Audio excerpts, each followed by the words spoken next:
The autumn rain drummed against the cracked windows of the small apartment in Queens, New York, as Eleanor Hartwell stared at the eviction notice in her trembling hands. 3 months behind on rent. The bold red letters seemed to mock her, just like the whispers that followed her everywhere since James's funeral 6 months ago. Worthless widow, she had heard Mrs. Patterson from 3B mutter to her friend in the hallway just yesterday. Can't even keep a roof over her head.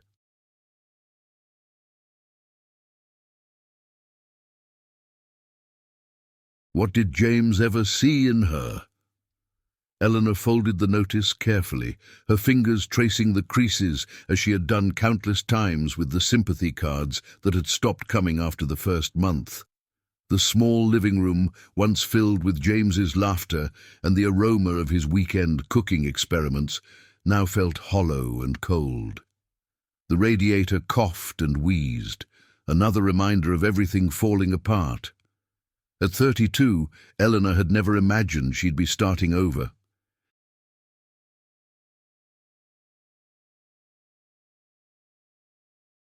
James had been her college sweetheart, her anchor, her everything. When the heart attack took him at 35, it didn't just take her husband, it took her sense of purpose, her financial security, and apparently her worth in the eyes of everyone who knew her. She pulled her worn cardigan tighter around her shoulders and walked to the kitchen, where bills were scattered across the small table like fallen leaves.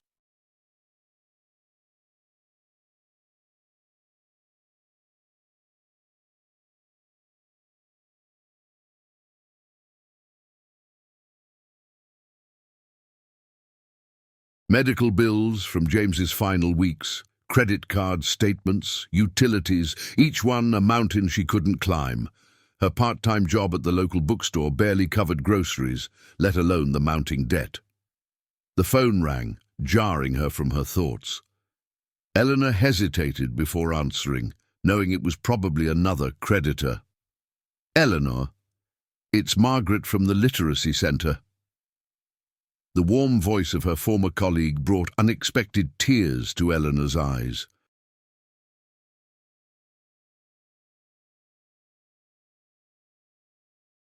"I know things have been difficult, but we have an opportunity. There's a new community outreach program starting up, and they need someone with your background in education and social work. The pay is better than what you're making now, and it's in Manhattan." Eleanor's heart raced. Manhattan felt like a different world from her cramped Queens apartment. "Margaret, I don't know if I'm ready. It's been so hard to focus and "Eleanor, listen to me," Margaret interrupted gently.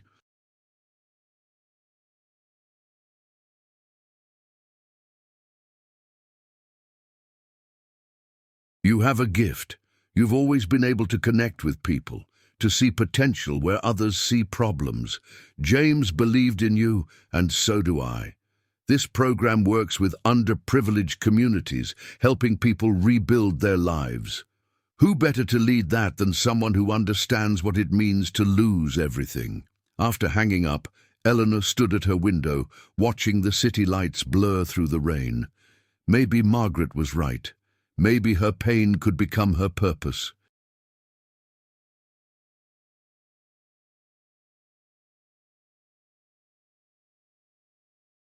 She thought about the single mother in 2A who struggled to help her son with homework, about the elderly man downstairs who hadn't spoken to anyone since his wife died. Maybe they weren't all just broken people in a broken building. Maybe they were survivors, just like her. The next morning, Eleanor put on her best dress, the navy blue one James had loved, and took the subway into Manhattan.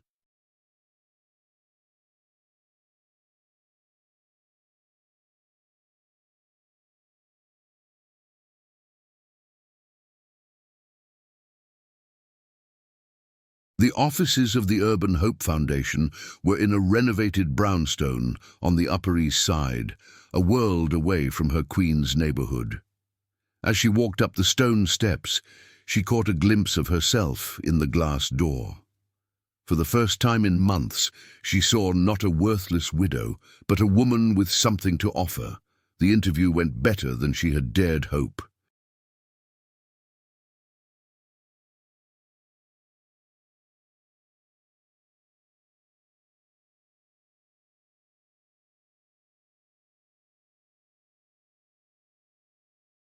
Director Sarah Chen, a sharp-eyed woman in her 50s, seemed genuinely impressed by Eleanor's combination of education background and lived experience. "We're not looking for someone to pity our clients," Sarah explained. "We need someone who understands that people are more than their worst moments, someone who can see strength where others see weakness." Eleanor thought of the whispers, the judgmental looks, the assumption that losing James had somehow diminished her value as a person.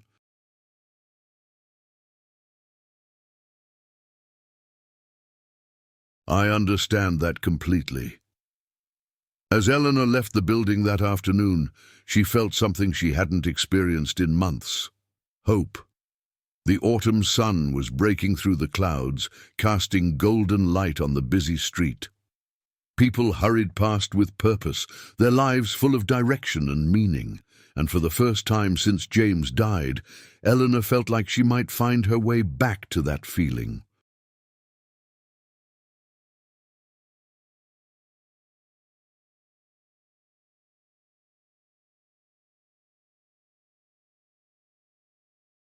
She didn't notice the sleek black car that pulled up to the curb as she walked toward the subway, or the man in the expensive suit who stepped out and watched her disappear into the crowd. Prince Alexander of Montenegro had been visiting the Urban Hope Foundation as part of his American tour, learning about grassroots community programs that he might implement in his own country.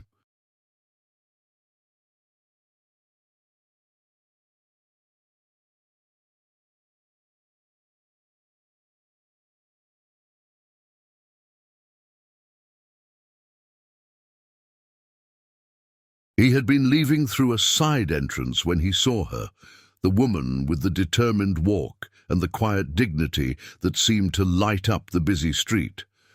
"Who was that?" he asked his aide, Marcus. Marcus shrugged. "Probably someone interviewing for a position. The foundation mentioned they were hiring."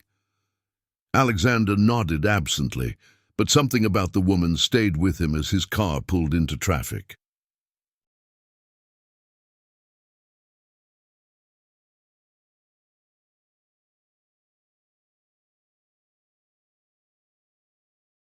There had been something in her bearing, a resilience that spoke of battles fought and survived. In his world of diplomatic dinners and carefully choreographed public appearances, such authentic strength was rare. Back in Queens, Eleanor climbed the 3 flights to her apartment, her heart lighter than it had been in months. She had gotten the job.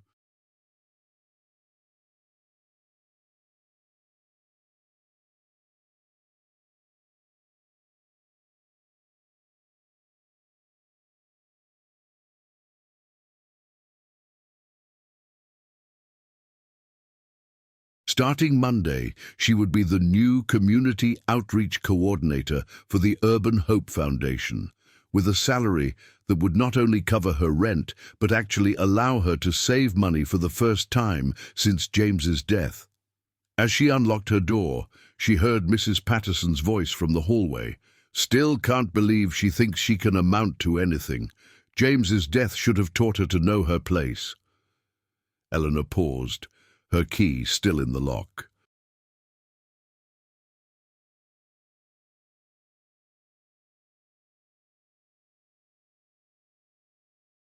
6 months ago, those words would have crushed her. Today, they felt like the opinion of someone who had never faced real adversity, never had to discover what they were truly made of.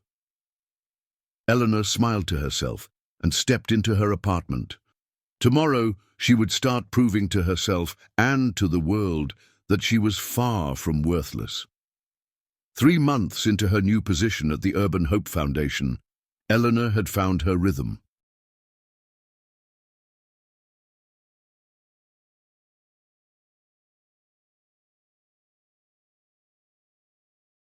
The work was demanding but fulfilling. She spent her days in community centers across Manhattan and the outer boroughs, connecting with families who were struggling to rebuild their lives. Each story reminded her that she wasn't alone in her journey through loss and recovery. The spring morning air was crisp as Eleanor walked through Central Park on her way to a meeting with potential donors.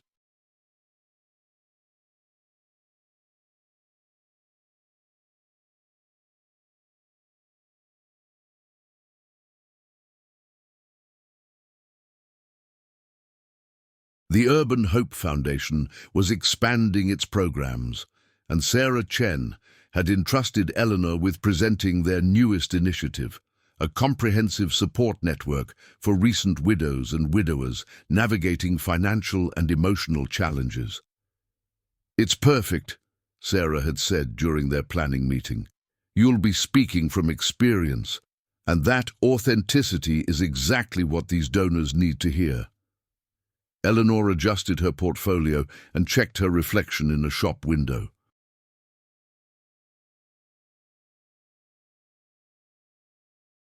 The woman looking back at her was different from the one who had received that eviction notice 6 months ago.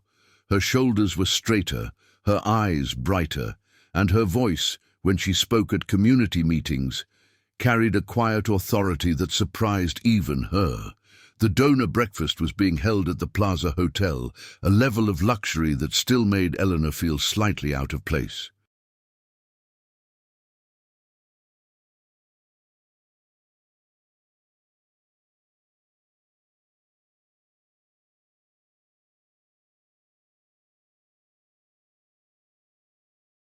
But as she entered the elegant dining room, she reminded herself of Sarah's words, "You belong anywhere, you can make a difference."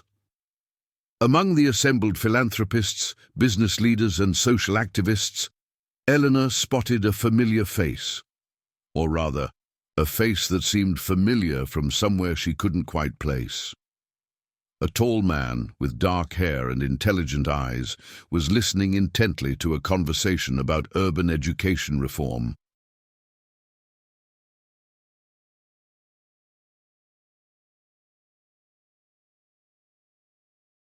There was something about his presence that commanded attention without demanding it, a quality Eleanor had learned to recognize in people who had faced real challenges in their lives. "Eleanor!" Sarah appeared at her side, beaming. "I want you to meet some very special people. This is Prince Alexander of Montenegro. He's been studying American social programs as part of his diplomatic tour, and he's particularly interested in our widow support initiative." Eleanor's breath caught. A prince. Of course, that explained the quiet authority, the expensive but understated clothing, the way people seemed to gravitate toward him. She extended her hand professionally, trying to ignore the flutter of nervousness in her stomach. "Your Highness," she said, proud that her voice remained steady. "Please, just Alexander," he replied, his handshake firm and warm. "Mrs. Chen has told me remarkable things about your work."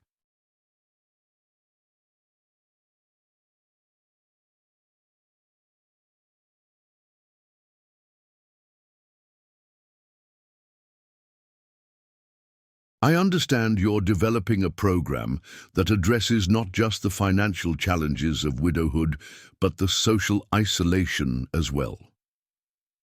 Eleanor was struck by the genuine interest in his voice. In her experience, wealthy donors often viewed social programs as abstract concepts, numbers on a budget sheet.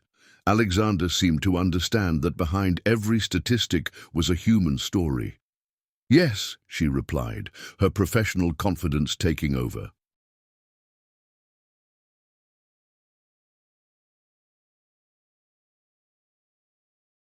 "We've found that society often treats widowhood as a temporary state that people should simply get over. But the reality is that losing a spouse reshapes every aspect of a person's life, their identity, their social connections, their economic stability. Our program addresses all of these factors simultaneously. Alexander nodded thoughtfully. In Montenegro, we have a saying, "The mountain that seems impossible to climb is conquered one stone at a time."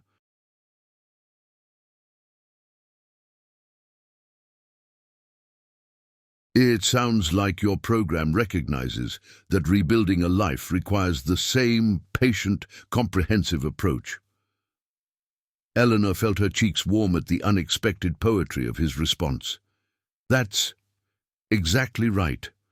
Too many programs try to solve complex human problems with simple solutions. Real healing takes time and support in multiple areas.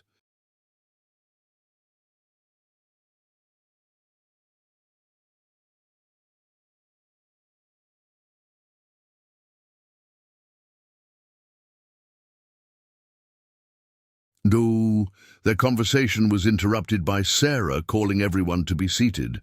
But as Eleanor took her place at the speaker's podium, she was aware of Alexander's attentive gaze from the audience. She had presented this program dozens of times, but suddenly the stakes felt higher. 6 months ago, Eleanor began, her voice carrying clearly across the room, I was living in a small apartment in Queens, facing eviction, drowning in medical debt from my husband's final illness.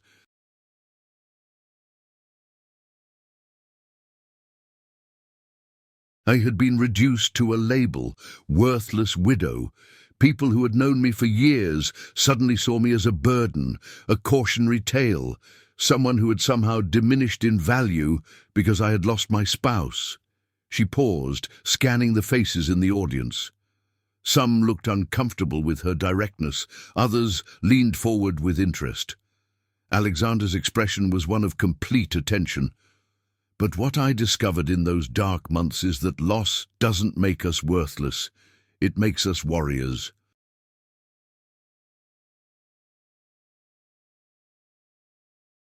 Every woman in our program has fought battles that would break someone who had never faced real adversity.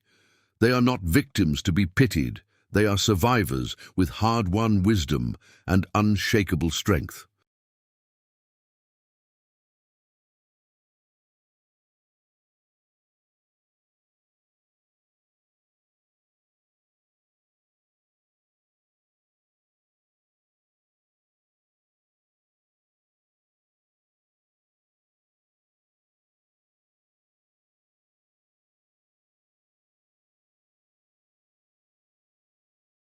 Eleanor spent the next 20 minutes outlining the program's comprehensive approach. Financial counseling paired with career retraining, support groups that addressed emotional healing, mentorship programs that connected recent widows with those who had successfully rebuilt their lives, and advocacy training that helped women navigate systems that often seemed designed to defeat them. The goal, she concluded, is not to return women to who they were before their loss.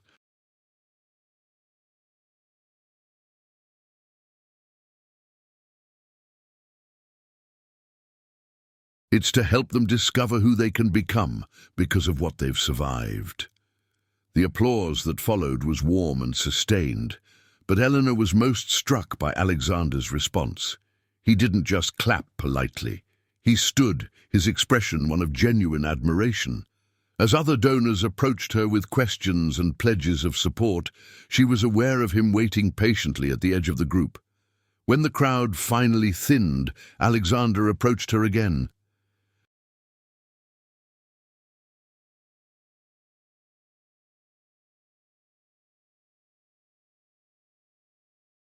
That was extraordinary, he said simply. You transformed your pain into purpose, and now you're helping others do the same. That takes remarkable courage. Eleanor felt that flutter again, but this time it wasn't nervousness, it was recognition.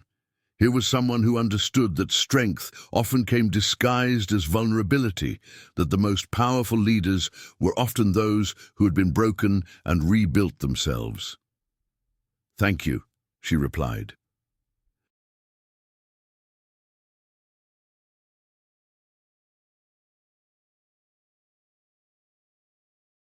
Though I have to admit, 6 months ago, I would never have believed I'd be standing in the Plaza Hotel, speaking to princes about social policy." Alexander smiled, the first truly relaxed expression she'd seen from him. 6 months ago, I would never have believed I'd be in New York, learning about community programs from someone who makes them real instead of just theoretical. Their conversation was interrupted by Marcus, Alexander's aide, approaching with an apologetic expression.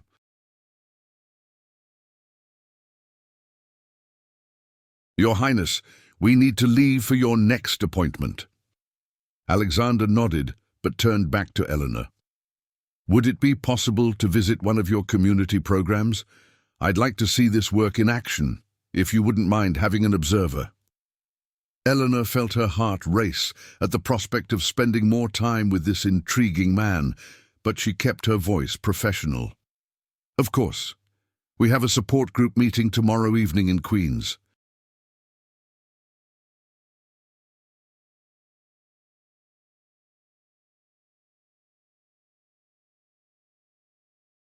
"Nothing fancy, just real people doing the hard work of rebuilding their lives."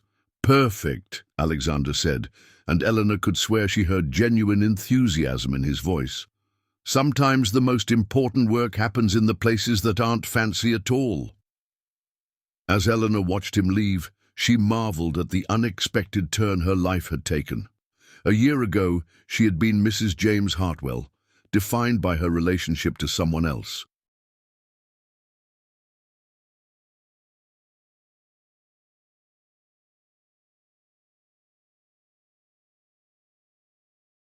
"6 months ago, she had been a worthless widow, dismissed and forgotten.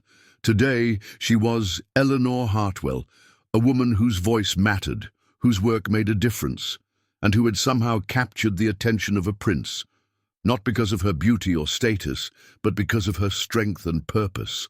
The girl from Queens, who had once felt invisible, was learning that sometimes the most powerful thing you can be is exactly who you are.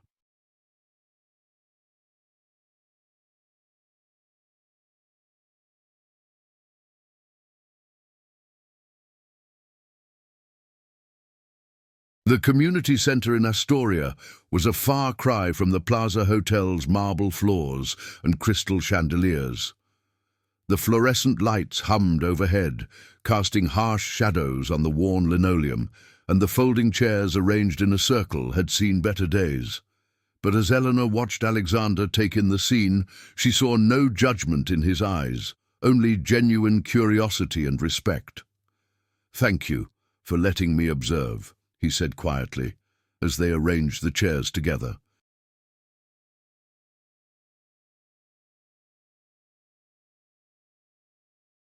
"I promise to stay in the background," Eleanor smiled. "In my experience, the best way to understand something is to participate, not observe. But we'll see how comfortable you feel." The first women began arriving at 7 o'clock sharp. Maria Gonzalez, whose husband had died in a construction accident, leaving her with 3 children and a mortgage she couldn't afford.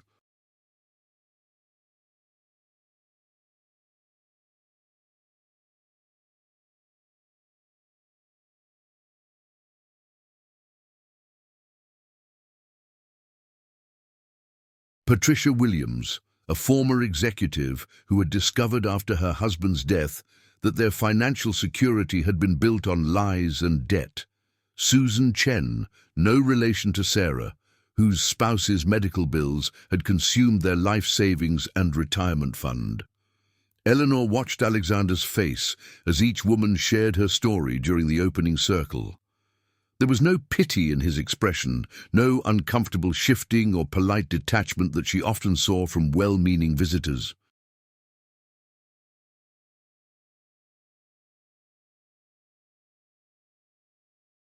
Instead, he listened with the same focused attention he had shown at the donor breakfast, as if each woman's words carried the weight of important policy briefings.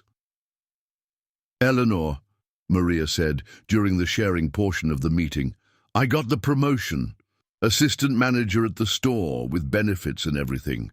6 months ago, I was cleaning offices at night just to make rent. Now Isabella can take dance classes again. The group erupted in applause and congratulations.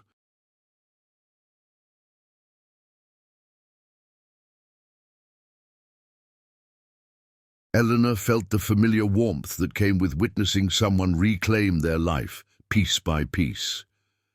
She glanced at Alexander and saw him smiling. Not the practiced diplomatic smile she had seen in photos, but something genuine and unguarded. What I love about this group, Patricia added, is that nobody here treats us like we're broken. My sister-in-law keeps saying I need to move on and let go, as if grief were a coat I could just take off.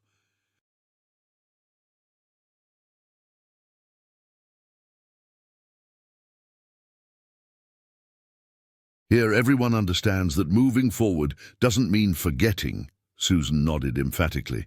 My in-laws keep asking when I'm going to start dating again, as if replacing David were the solution to everything.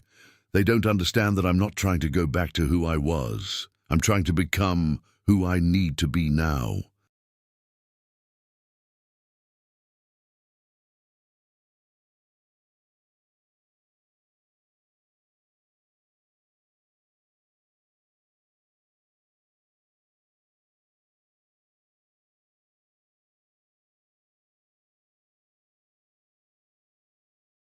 Eleanor facilitated the discussion with practiced skill, guiding the conversation toward practical strategies while honoring the emotional complexity of each woman's journey. She noticed Alexander leaning forward slightly when Susan mentioned the pressure to date again, his expression thoughtful. During the break, Maria approached Alexander directly. "You're that Prince Eleanor mentioned, right? From Montenegro?" Alexander looked slightly surprised, but nodded. "I am."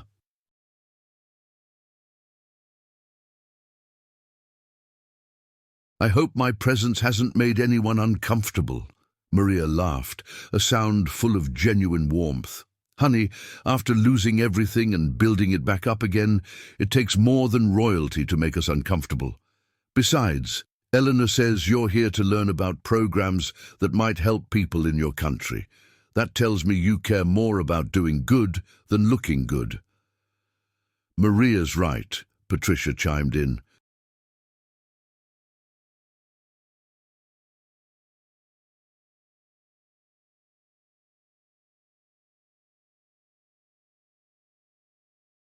"We can spot the difference between people who want to help and people who want to feel good about helping. You're listening like our stories actually matter to you." Eleanor watched this exchange with growing amazement. These women, who had been dismissed and underestimated by so many people in their lives, were speaking to a prince with the same directness they brought to everything else. And he was responding to them with the same respect he would show to heads of state.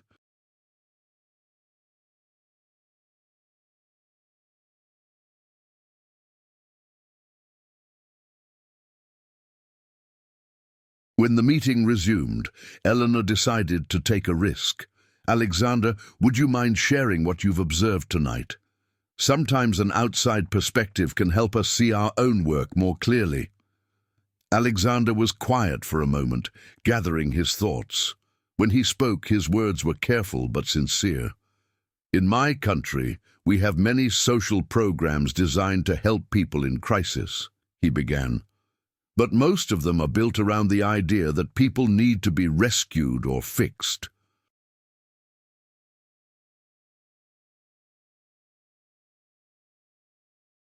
What I've witnessed here tonight is different.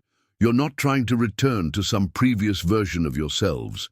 You're discovering entirely new possibilities." He paused, looking around the circle of faces. "In Montenegro, I've met with countless advisors and experts who speak about widowhood as a problem to be solved. But listening to all of you, I realize we've been asking the wrong questions.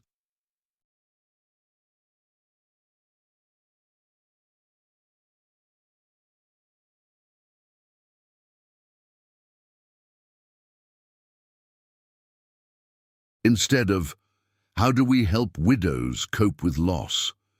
Maybe we should be asking, how do we create systems that recognize the strength and wisdom that comes from surviving loss? Eleanor felt her breath catch. He had understood something that many professional social workers missed, that resilience wasn't about bouncing back to where you started, but about bouncing forward to where you needed to go. Susan was nodding vigorously.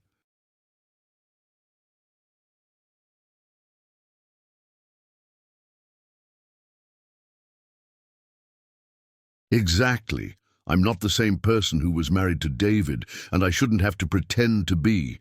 I'm someone new, someone who has learned things about herself that she never would have discovered otherwise. The hardest part, Maria added, is convincing other people that we're not damaged goods. Eleanor helped me see that surviving what we've survived actually makes us stronger, not weaker.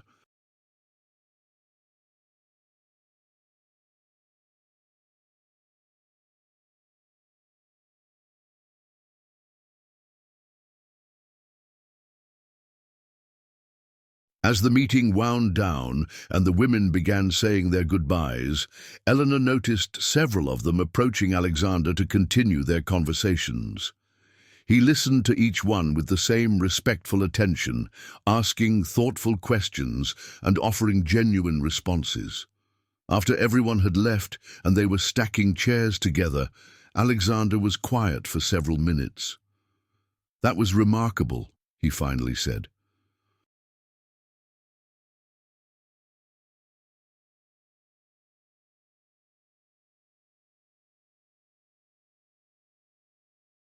"I've attended dozens of briefings about social programs, but I've never understood the human reality behind the policies until tonight." Eleanor stored the last chair and turned to face him. "It's easy to create programs for abstract concepts like widowhood or poverty. It's much harder to create programs for Maria, who needs childcare so she can work late shifts, or Patricia, who has an MBA but can't get hired because she's been out of the workforce caring for a sick spouse."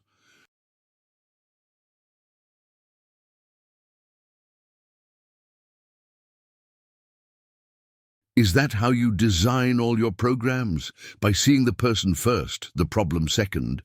"It's how I try to live," Eleanor replied.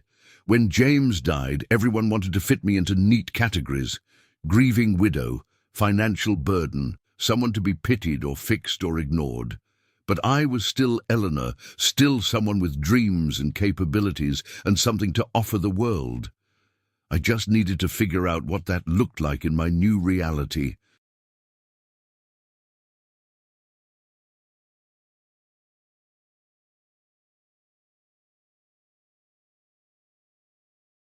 Alexander stepped closer, and Eleanor was struck by the intensity in his dark eyes. "You know, when I first saw you leaving the foundation building 3 months ago, I asked my aide who you were. He said you were probably just someone interviewing for a position, as if that was somehow dismissive." Eleanor's heart began to race. "You saw me that day? I saw a woman who carried herself like someone who had faced challenges and emerged stronger. In my world, that's rare."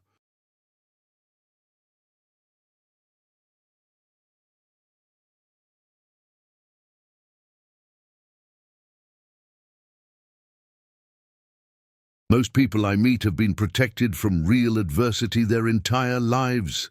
Eleanor felt a familiar flutter, but this time she didn't try to dismiss it. "And most people I meet assume that losing my husband somehow diminished my worth as a person. It's refreshing to be seen differently." They stood there in the empty community center, surrounded by folding chairs and inspirational posters, and Eleanor realized that something significant was happening between them.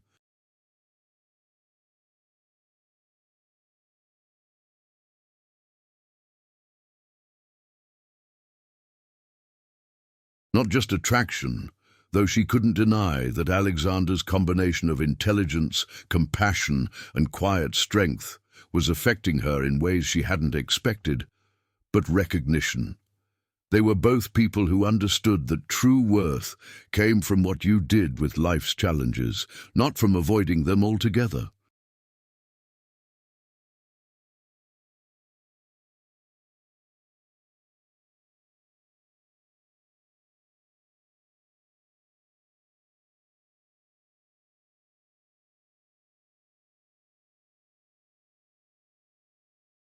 Eleanor, Alexander said, his voice softer than she had heard it before. Would you have dinner with me tomorrow night? Somewhere we can talk without interruption? Eleanor felt her pulse quicken, but also a moment of uncertainty. Alexander, we live in completely different worlds. You're royalty, and You're extraordinary, he interrupted gently.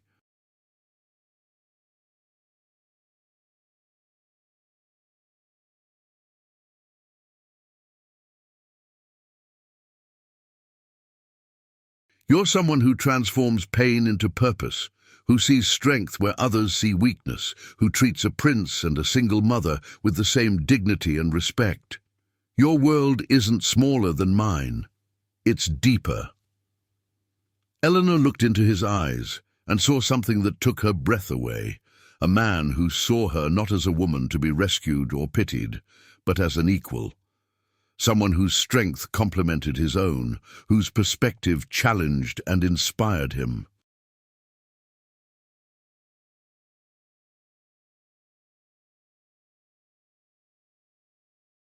Yes, she said, surprising herself with the steadiness of her voice. I'd like that very much. As they walked out of the community center together, Eleanor marveled at how much her life had changed in just 9 months.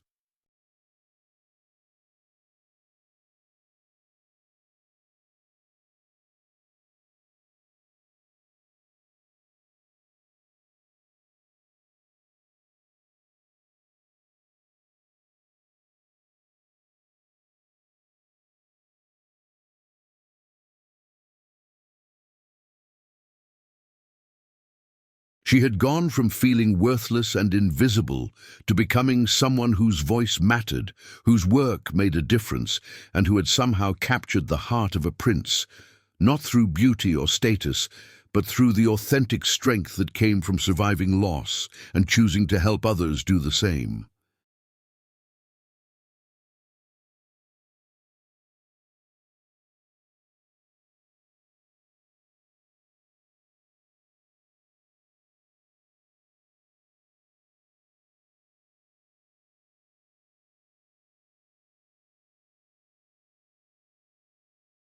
The girl from Queens was learning that sometimes the most unlikely love stories were the most real ones, built not on fairy tale fantasies, but on mutual respect, shared values, and the recognition of true worth in each other.